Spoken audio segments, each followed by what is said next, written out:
Hello, if you've not met me yet, I'm Faye. I'm coming at you sitting here with this, yeah, it's a cardigan but looks like a blanket. It's November, so it's time to share the 8 novels that I read in October with you guys. It was a bit of a mixed reading month. Loads was going on. There was Spookathon, there was Victober, of course, going on the whole month.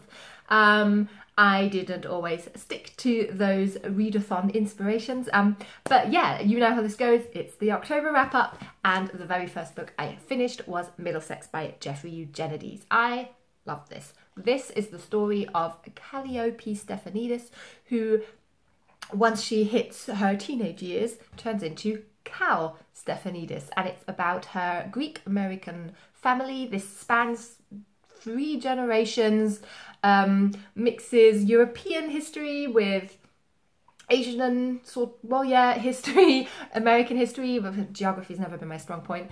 And it's a sort of epic family saga. It took me a little while to get in. It's quite chunky, even though this book isn't, like, it's really dense. And all the characters were sort of lovable in their way, even though they weren't without a fault. The ending is really satisfying. You really get, like, from one book, you get a lot in this. There's family, there's love, there's history, there's politics, there's religion, superstition, like, so much. I really love this. I've had this on my radar for a very long time. This is not his sort of recent work. And I'm really glad I did finally read it. Highly recommend. I ended up giving this 5 out of 5 stars. Sort of in parallel with that, I have to read it off because I keep on misremembering the title, and I read it on my Kindle. I read Tiny Beautiful Things, Advice on Love and Life from Dear Sugar. So, Dear Sugar is the sort of alias of Cheryl Strayed, I believe. Cheryl Strayed, who wrote this book, and this book is a compilation of her answers to letters that people wrote her when she was writing under the alias of Dear Sugar for this online magazine, I believe, and it's the advice that she gives them. So you get a myriad of issues, a lot of them centering around love and relationships, but I think that's quite a common theme with people who write and wanting advice anyway. And something that I found quite refreshing, I thought it was refreshing that she sort of gives some tough love every now and then, and it was a great book to read on my Kindle because I tend to have a book on my Kindle that I can read at night in my bed, and you sort of can just read like a letter or two and the advice and fall asleep. But I only ended up giving this a sort of middle of the road 3 out of 5 stars, I believe, because it was very repetitive. Not just the format of the book, but also her advice starts to get a bit repetitive. She talks about her own experiences a lot, which makes it more personal, but also this is only one person's experience, even though she seems to have lived a rich life. It is only her experience she's talking from.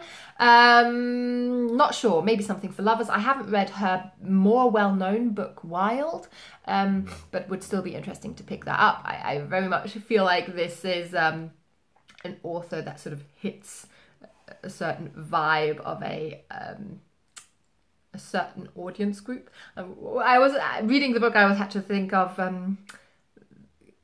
going off on a tangent, sorry, Gilmore Girls. For every Gilmore Girl lover out there, the sort of recent 4 longer episodes they did, Lorelai reading Wild, going on that hike, I don't know. It's a very sort of niche readership, I think, that will enjoy this book of hers.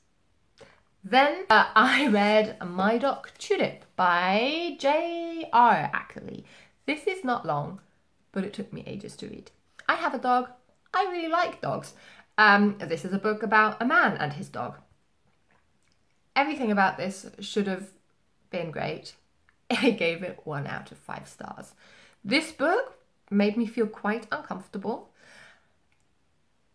I was still all right when it talked about dogs shitting in the street and the difficulties of that. Sort of, still all right with that. And then it just sort of ends up being this rumination and this obsession of the guy pimping out his bitch. And I found that quite uncomfortable. No, full stop. I found that really uncomfortable. Maybe someone's curious in reading this. Maybe someone's sense of humour will gel better with this book. Maybe I took it all a little bit too seriously.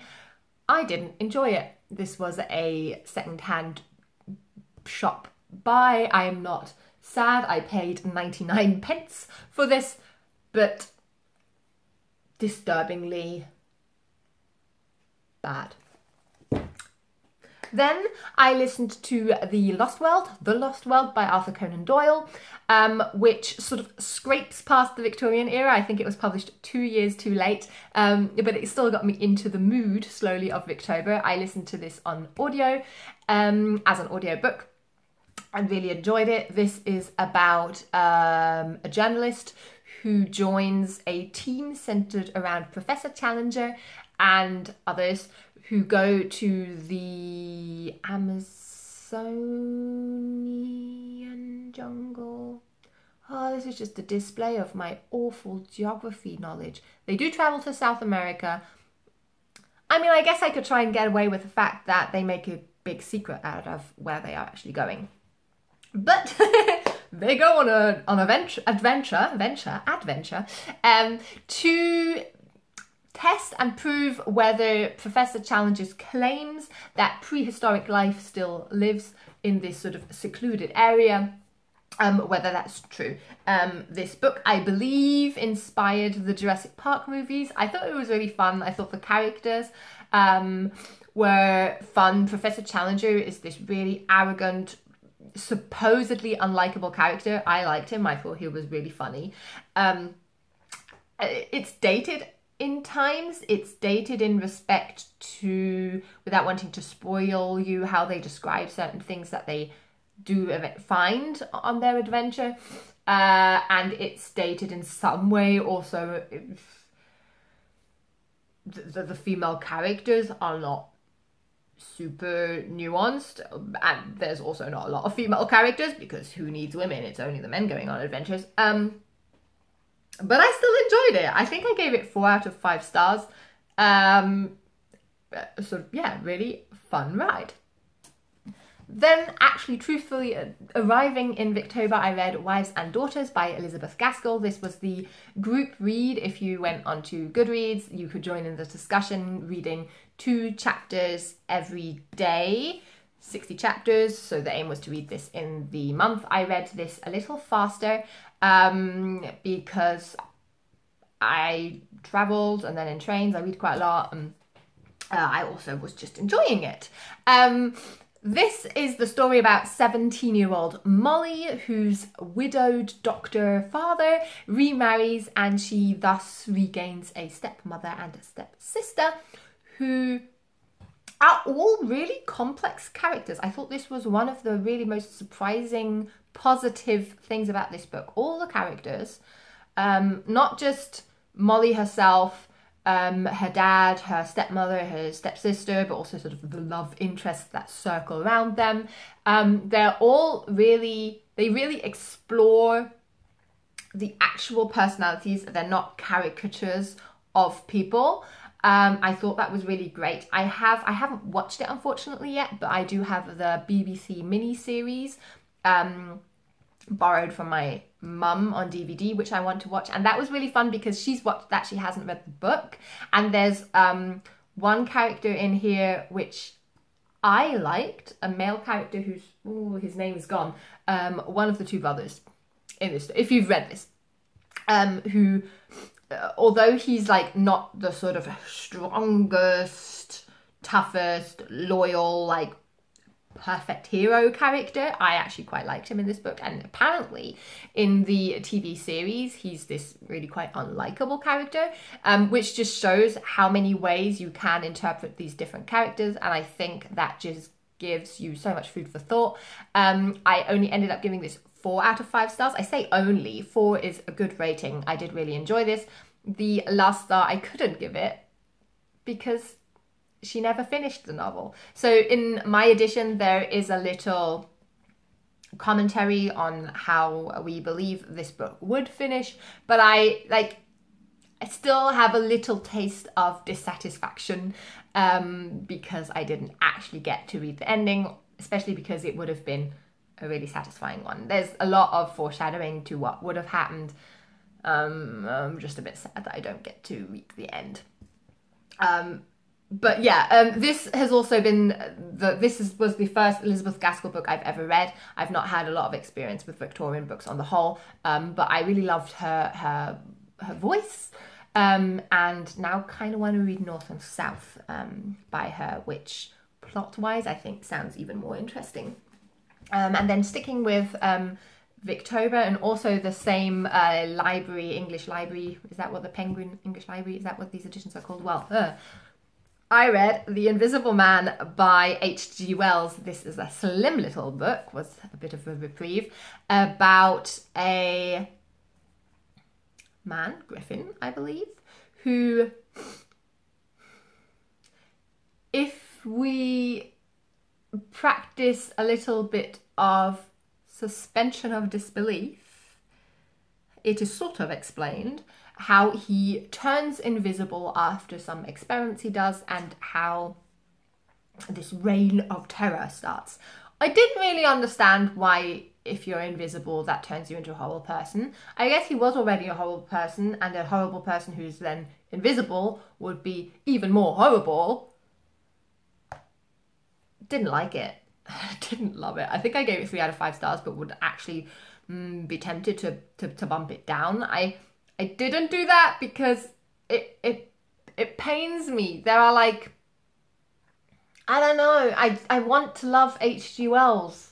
I should love H.G. Wells. I like older science fiction fantasy stories. I find them even more interesting reading them and wondering if they stand the test of time, and how in a dated way of now obviously seeing the world, how that applies. And